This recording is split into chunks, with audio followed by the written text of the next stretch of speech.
After years of China's rapid growth and development, the world's second largest economy appears to be slowing down. The government is expecting the lowest rate of economic expansion in more than 2 decades at 7.5%.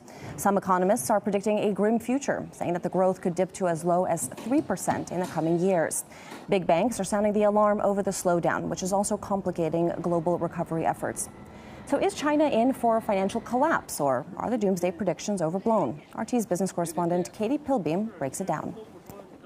China, despite enjoying phenomenal growth over the last 3 decades, is not immune to the overall global slowdown. And as an economy reliant on external investment and demand, the cracks are beginning to show. As it currently stands, the Chinese economy is expected to grow a modest 7.5% by their standards, having enjoyed a nearly 10% average growth for the past 30 years. Now, 7.5% is certainly not a disaster. This figure equates to the whole of Switzerland's economy, one of the wealthiest countries in Europe. So if China's growth was to stay at this rate, the country would be adding the whole of the Swiss economy to its balance sheet every year. But nevertheless, the economy is slowing. So what is being done to get the Chinese economy to accelerate a bit more and avoid this 3% scenario? Well, there have been Chinese whispers that the government is planning to implement a huge spending package to boost the country's growth, splashing out on new railways and infrastructure. The government also intends to dig itself out of debt. Most of the country's risk comes from having high debt and bad loans. Now, if all of this sounds bad, it's nothing compared to the situation in Europe, where the euro area is expected to contract. And over in the US, growth is expected to reach just below 2%. And China's fellow emerging markets are expected to grow 5% this year. The fact remains that while China's 7.5% growth may be ruffling a few feathers, most of Europe can only dream of being able to fly that high. Let's talk more about China and its place in the global economy with James Corbett, the editor of the Corbett Report website. Sir, thank you for taking the time to speak with us. Some economists, as you just heard in the report there, see China's slowdown as a signal of a looming crash. Do you think that those fears are justified? I think they certainly are, and we've already seen indications of that, of course, last month in the next stage of the credit crunch, which hit in an interesting way and actually led to a cash crunch crisis in some of China's peripheral banks last month. So I think we have to see what's happening now in the context of this credit crisis that's been developing for years now, as much of the Chinese economic growth since at least 2009 has been the result, the direct result of Bank of China liquidity injections into the Chinese economy. So now that we have the Xi Jinping administration coming along and trying to supposedly rebalance the Chinese economy away from fixed investment and more towards household consumption, and basically threatening to close that spigot of liquidity into the markets, we see the Chinese shadow banking economy that's supposedly worth at least $10 trillion at this point is starting to clam up. And this is having some severe effects. And I think we could definitely see even further slowdown in growth in the Chinese economy as a result of this.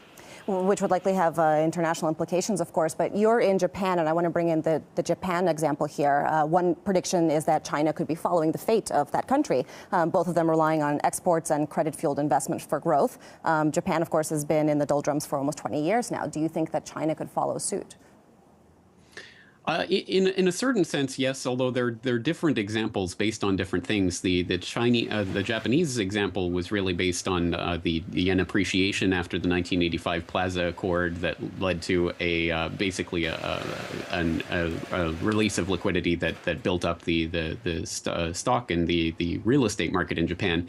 And what's led as a result of that has been the 20-year deflationary recession here. So that's basically what Japan and what the Abe administration here is trying to do is kind of the opposite of what China is trying to do, which is to actually open the spigots and to actually get inflation kicked off, whereas China is trying to close or at least indicate that they're closing that spigot. So I think they're going in different monetary directions, but I think the result could be very similar insofar as, once again, it threatens to derail the export-based economy, which is the real engine of both of these economies. Mm-hmm. And sort of broadly speaking here, I mean, China certainly has major economic issues that it needs to address in order to move forward, but at at the same time, growth of 7.5%, comparatively speaking, isn't necessarily all that bad. I mean, if you compare China's growth, for example, to the economies in Europe, what's your reaction in that sense?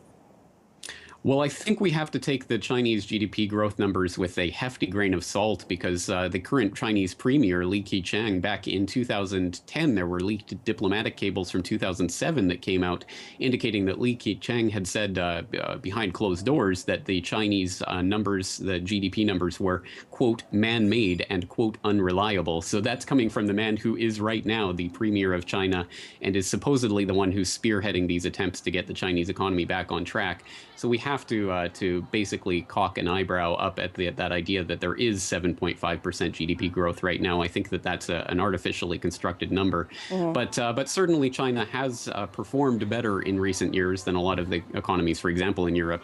But that is coming to an end, and I think that we could see this really a spiral out of control if the Bank of China isn't very careful about what it's doing. Because once again, if they do send out the wrong signals, or if they do tighten that liquidity too much, too quickly, it could have some devastating effects that, as you say, will spill around the world. This is really an economic loaded gun that's pointed at the head of the Chinese economy, and they're staring down the barrel of that gun right now. And it seems to be a rock and a hard place. There isn't a lot of wiggle room for maneuvers here. All right, a rock and a hard place indeed. Unfortunately, we're out of time, sir. That was James Corbett of the Corbett Report website. Thank you.